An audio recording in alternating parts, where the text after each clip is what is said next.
going on, Jerome's beautiful Sunday? Birds are chirping and stuff, and it's time for another Vikings news dump. So we are back. We were tan. We're not rested, but we're ready to rock and roll. Also ready to rock and roll is the future of the franchise, J. McCarthy. Doing those photo shoots, whether it's for print photos or in stadium hype videos. Vikings country, let's ride.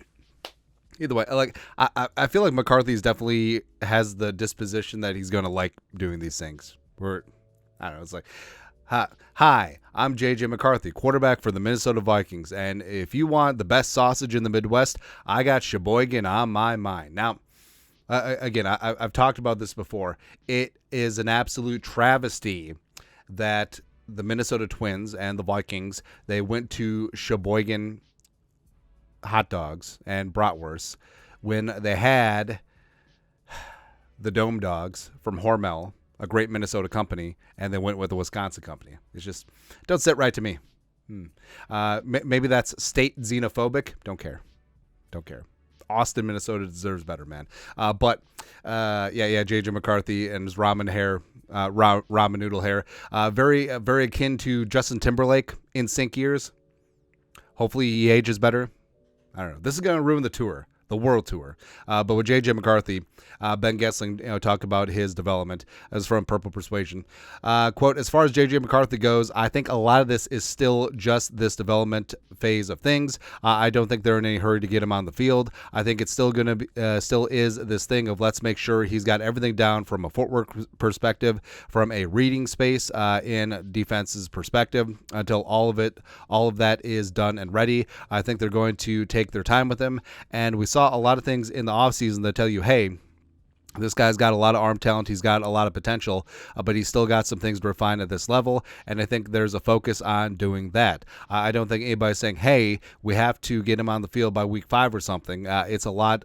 It's a lot about let's make sure this thing is fully developed before we put him out there. And that's exactly the thing, too, because a lot of people are looking at the schedule as like, well, I mean, getting him on the field week 7 against the Lions, that does make sense. Or the Colts week 9, blah, blah, blah. Or week 13 when you got the 3-game homestand. Now, The plan is, I'm sure, to give him a full redshirt season, let him marinate, break down and rebuild parts of his game that aren't ready for the NFL. And I think this is an absolute privilege. Where I'm sure that McCarthy wants to get out there.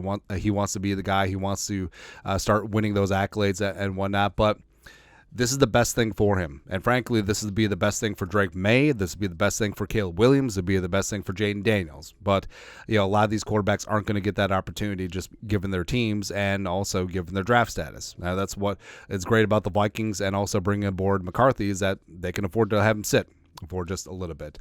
Someone who won't be sitting, Gabriel Murphy, the pride of UCLA.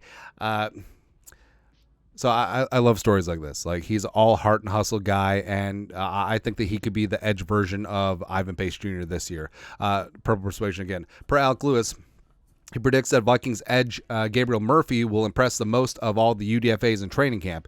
He also noted Dwight McLaughlin and edge Owen Porter. Quote, the safe bet is UCLA edge rusher Gabriel Murphy. The lack of full speed 11-on-11 work this spring kept him from making a major impact. The picture might change when he puts on the pad, similar to Ivan Pace Jr. last year. The other two players, blah, blah, blah, McLaughlin, blah, blah, blah, and Porter, blah, blah, blah. But Murphy should have been drafted. Murphy easily could have been a 4th or 5th round pick, and I don't think anyone would have freaked out. But the Vikings got absolutely huge value with him there, and I do think that he's going to be a guy who's going to be a dark horse to make the 53, and I think that he could be a little something. And I like the Vikings are still taking chances on edge rushers like this, whether it's Andre Carter the second last year, Porter, Richter, Murphy this year, and I think that just having that farm system of developing on the edge, because you can never have enough dudes who can get their own pass rush. And I think Murphy, given his efficiency rushing from the edge, as well as his numbers, even in a defense that was loaded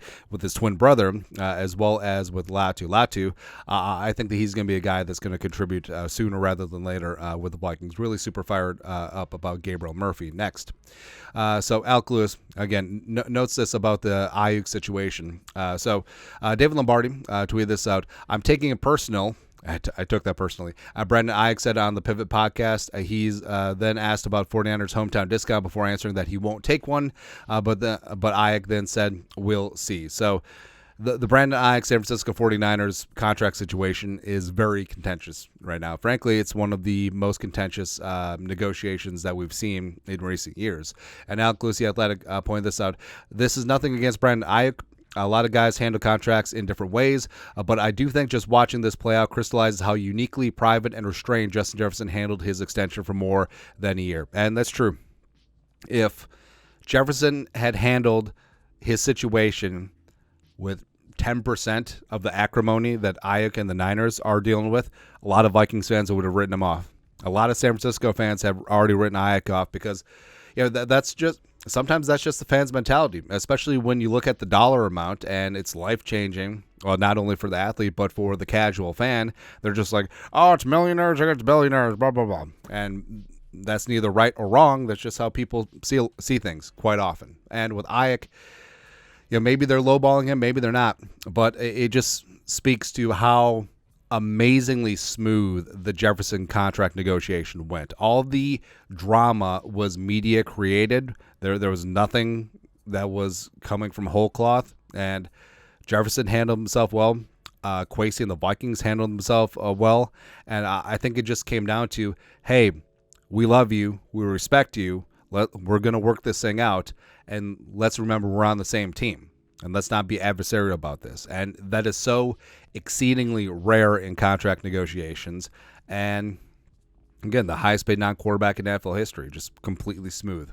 And Vikings very, very lucky. Some that's unlucky. So Lewis Cine, has been a point of controversy. First round pick in 2022, Kwesi's first selection, especially after dropping down with a division rival from 12 to 32, passing up Kyle Hamilton, giving the Lions Jameson Williams, blah, blah, blah, blah, blah. Right. But Vikes fan page, Vikings safety Lewis Cine, the sixth safety on the depth chart, according to Alec Lewis. Cine simply has not earned the faith of the Vikings coaching staff the way the other safeties in the room have. Now, I think it's disingenuous if you talk about Cine and just be like, oh, he's going to fail anyway, without bringing up the fractured leg. And even though, well, he wasn't starting before then. Yeah, because he was a rookie. First round pick or not, 32 overall or not. He was injured in training camp, behind the eight ball, behind some other very talented safeties, and it just sort of is what it is, right? But I think that the broken leg certainly did not help him from a mentality standpoint, from a rehab standpoint. He just hasn't been the same, right? And that's not to take away anything else from any of the other safeties because, it's easy to see. Harrison, Beasley, Metellus, Jay Ward, carry on my Jay Ward son, as well as Theo Jackson. So just because you're a first-round pick, doesn't mean that you're going to get on the field because the other guys are performing well, right? That's the weird part of the argument. People complain like, well, Lewis Cine's a first-round pick, he should be playing. What if there's 5 other guys that are playing better? It doesn't matter if you're a first-round pick. Really doesn't. And Theo Jackson is one of those guys. Theo Jackson had the best spring of anyone on a rooster, one coach told Alec Lewis. So, yeah, Theo Jackson, the pride of Tennessee, Rocky Top's getting after things. And I think that the Vikings, looking forward, Harrison's probably retiring after this season. Beasley is going to be a free agent, but hopefully he's back. But I do think that Theo Jackson is rising up and is eventually going to earn some playing time. Like maybe he'll be the third safety once Harrison retires if Flores wants to keep rolling with 3 on the back end. So I think that Theo Jackson, great story. Again, coming over from the Tennessee Titans, former 6th-round pick, rising up, playing special teams, and it's a great success story. We've seen it before. Whether it's Jaron Kearse, whether it's Anthony Harris, whether it's Sendejo, we've seen it in that safety room before. Also, what we've seen is success with first-round wide receivers. Kevin Seifert, who is not Carl Gershmidt. While we are all obsessing over the Vikings quarterback transition, the Justin Jefferson contract and everything else, wide receiver Jordan Addison was arguably the team's most impressive player this spring. As good of an off-season program as really you can ask for. And Addison's dad, Rolando, he's fantastic. He really gets after on social media, and I love how involved he is with his kids and defending his kids and stuff like that. And Addison, he doesn't need defending, and he definitely put in that work, put on some good weight without losing an ounce of speed or route refinement. And I think he's going to be a superstar in his own right. I truly believe that the Vikings have two aces at receiver, and it is going to be a pick your poison situation no matter who the hell is at quarterback. It's going to be great. Also great. So this is from the John Boy Media. I'll say. So it's a head coaching rankings. Now, we did up a tier rankings similar to this earlier. We Kevin Connell, like, 7? Or he's in the very good tier. But so in this list, Dan Campbell, 5, whatever. Just respect. The 12-year-old boy, LeFleur, at 6, tied with jumping Jim Harbaugh. But we got O'Connell at 12. So O'Connell at 12 behind Mike McDaniel, Stefanski. I see it. Don't necessarily agree with it, but I see them on a similar plane or plateau. Stupid ass Sean Payton. Games passed him by. Lower. Zach Taylor. I feel like Zach Taylor gets overlooked. I mean, he took the Bengals to a Super Bowl. Kind of crazy, but also he was low on my tiers too. Sean McDermott. Yeah. Dayball. Dayball's both overrated and underrated. Don't ask me to explain. Mike McCarthy's way too high. Nick Sirianni's way too high. Doug's way too high. Yeah. But overall, like, O'Connell 12. In terms of non-Vikings media who don't get it, like, this is actually pretty good. Right. So I think that O'Connell after this season will push his way into the top 10 and beyond and go from there. Also something that's great. So they had the rookies make sandwiches at TCO Performance Center Bar and Grill. And a 7th-round pick, Levi Drake Rodriguez, LDR, senior sack. You can't trust a skinny cook. He's right. He's right, man. Although these point-of-view cameras, initially I didn't know what they were doing. And it looked not really family-friendly from the angles. But, I mean, there's some great sandwiches. I think we're going to break down the J.J. McCarthy, like, chicken cutlet one. Chicken parm, you taste so good.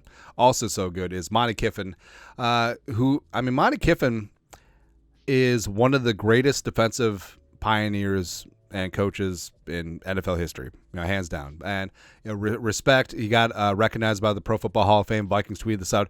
Congrats to former Vikings assistant coach Monty Kiffin on receiving Pro Football Hall of Fame's Awards of Excellence. The honor was created in 2022 to recognize significant contributors to the game. And Monty's actually a player with the Vikings in '64, and then spent 8 years over 2 stints as an assistant, and also was D coordinator in 1991. And Monty's the pioneer of the Tampa 2 defense, and that's sort of taken over the league, and it's flowing through. And its tenets are pretty simple. So you're dropping 7 in coverage into zone most of the time. 2 deep safeties, so not giving up the big play. And you're getting pressure with 4. Now, you have to have 4 up front that can get their own pressure, right? So it's very easy when you have Warren Sapp and Simeon Rice up front just getting things done. Also, your middle linebacker needs to cover that deep third of the field like a mofo. So having a guy like Derek Brooks, having a guy like Brian Urlacher, that does certainly help. And a lot of teams do have some concepts of Tampa 2 in the repertoire, but overall, like, it is. Don't want to like discount and say it's a simple defense, but if you got the talent, you let them shine and let the offense make mistakes. And again, the greatest competitive advantage for a defense is getting pressure with 4, and you could drop 7. And if your quarterback is being moved off the spot and he's looking at 7 defenders, especially if they're in zone and they're just looking at him, reading his eyes, I mean, it seems like there's 17 defenders out there, right? And also the 2 deep safeties take away anything big down the field. And also, if you truly do have that middle linebacker who can cover acres of land in that middle, it makes things really easy. But Monty Kiffin, pops of Lane Kiffin, like he doesn't get the respect that he's due, and I'm glad that he got recognized here. Again, one of the greatest defensive minds in NFL history. But that's it. Your thoughts are thoughts. Vikings news done for this beautiful Sunday. You guys are the best. You know what to do. Skull production value.